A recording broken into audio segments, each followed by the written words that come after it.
on a entendu un député du FCC, pratiquement outragé, insulter le chef de l'État, en disant qu'inconsciemment le chef de l'État agit et la présidente de l'Assemblée nationale a laissé faire. C'est inadmissible, c'est intolérable. Et vous savez, si nous étions sur l'ancien régime, ce député du FCC allait être poursuivi pour outrage au chef de l'État. Mais la présidente a laissé tolérer. Et c'est comme si le FCC, en réalité, s'est entendu pour outrager le chef de l'État lors de la séance d'hier. Et c'était vraiment inacceptable. Et on ne peut pas tolérer des choses comme ça. Et quand ça vient du FCC, on comprend bien que cette coalition a du pain sur la planche. Et si on était sous l'ère Kabila, mais ce député-là du FCC allait être poursuivi. Mais pourquoi il n'est pas poursuivi aujourd'hui? Bon, le président de la République ne s'est pas plaint. Ou il ne s'est pas encore plaint, mais il n'a pas besoin de se plaindre lui-même. C'est le procureur général de la République qui devait agir. Mais sans plainte. Et dites-moi pourquoi il ne devait pas se plaindre. Pourquoi? Et pourquoi l'injure est grave? L'outrage est grave. Il n'a pas insulté Félix Tshisekedi, le président de la République. Mais il représente la nation, l'État congolais. Il le touche, il insulte le symbole même de notre unité nationale. Mais je crois que finalement, c'est le peuple qui devait être hier. C'est un événement suffisamment grave. Mais pourquoi? C'est le peuple congolais, ce n'est pas seulement moi. C'est le peuple congolais qui a élu Félix Tshisekedi qui s'est énervé. Et qui va le manifester, j'espère.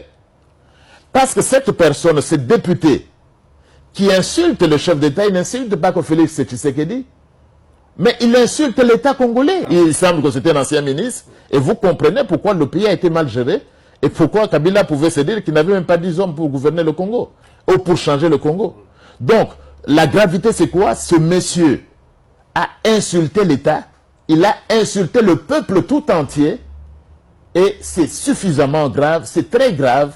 Et si j'étais procureur général près de la Cour de cassation, je me serais saisi de ces cas en flagrance pour commencer des poursuites, entamer des poursuites judiciaires contre ces députés du FCC. Et c'est vous qui me reprochez souvent de faire des poursuites. Je vous disais la fois passée que la Mouka c'était fini, vous ne voulez pas croire.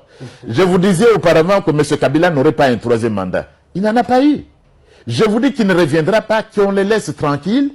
Il ne reviendra pas parce qu'on ne peut pas avoir un troisième mandat. Et si vous voulez un troisième mandat, mourrez d'abord. Mais le FCC, il a des leçons à prendre à enseigner à qui? J'ai vu dans les médias, le professeur Mova enseigne la procédure. Oui. D'abord, ce n'est pas un juriste. Il a fait sa thèse en relations internationales. Vous savez, mon cher ami, moi vous dites bien, je suis constitutionnaliste. Et c'est connu sur le continent. C'est connu dans le monde, ce n'est pas à votre média que je veux vous dire qu'on connaît le professeur Mbata comme constitutionnaliste. Et j'enseigne dans plusieurs universités. Pas seulement ici, mais à l'international. Les plus grandes universités du continent. Dis, mais écoutez, sur les questions de droit constitutionnel, vous l'avez, ce n'est pas n'importe qui doit se prononcer. Le prof Mova Sakania, ce n'est pas un juriste. J'ai appris quelque part, il est spécialiste en droit humanitaire. Il a un droit humanitaire où? Mais s'il enseigne les principes élémentaires des relations internationales, ou du droit humanitaire, comme le ferait toute personne qui serait engagée par le CICR, le Comité international de la Croix-Rouge, pour apprendre. Mais vous ne devenez pas spécialiste en droit international. Mais administratif. Il faut avoir un diplôme. Quel diplôme de droit il a? Il n'en a pas. S'il a été assistant de professeurs comme Lumanou, Ngoïndou, bah, c'est en relation internationale. S'il enseigne les principes élémentaires, peut-être à l'université de Lumbaché, et maintenant qu'il a obtenu un transfert à l'UNIKIN, il n'est pas spécialiste en droit. Alors, donc il ne peut pas enseigner. Il va enseigner quoi? De la poésie, je sais qu'il fait de la poésie. Je sais qu'il fait des romans. Mais attention, ne faisons pas de la poésie en droit. Est-ce que le Kondo, l'honorable Kondo, que je respecte beaucoup, il est assez bavard? Hein? Je ne sais pas. On peut être bavard sans être profond et tout ça. Il est assez bavard et assez courageux. Je le félicite. Mais est-ce qu'il peut apporter la preuve suivant laquelle on est allé chercher le Premier ministre Tchibala pour signer? Mais ce sont des choses graves. Pourquoi il n'y a pas toujours de gouvernement? Est-ce que la main de Kabila est quelque part? Il n'y a pas toujours de gouvernement, ça c'est ma lecture. D'abord, je ne suis pas parmi ceux qui négocient, je n'en sais rien. Mais c'est ma lecture en tant que spécialiste. Et ce que j'apprends aussi. Il semble que le FCC est trop gourmand. Il y a une coalition. Ils veulent tous les postes. Ils veulent même le ministère dit de souveraineté. Vous avez géré le pays pendant 10 ans. Et votre bilan est catastrophique.